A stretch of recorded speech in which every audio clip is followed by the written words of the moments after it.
Hello and welcome to this Magic Post tutorial. In this video, I'll explain to you how can you export your LinkedIn connections outside LinkedIn. This could be great if you want to create an email list, a CRM, or even do some outreach outside LinkedIn. Let's go to it. So the first thing you want to do is you want to go to your LinkedIn homepage and then you go to the Me on the right on the top. Then you go to Settings and Privacy.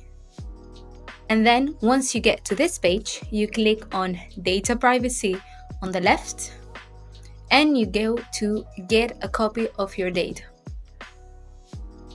Once you are here, this will appear your LinkedIn data belongs to you and you can download it, an archive anytime or view the rich media if you upload it. Here I choose Import Contacts and here it says the download can take 10 minutes.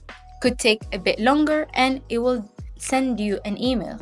Once I click on it, it says the request data could be take a little bit long, so they will send me an email with the Excel once it's ready. Once you click on it, you will receive an email list with the content information, the headline, their email content if they are sharing it publicly, and that's it. That's how you export your LinkedIn connection outside LinkedIn. If you find this video helpful, hit the like button, and if you have any questions, please don't hesitate and leave us a comment below.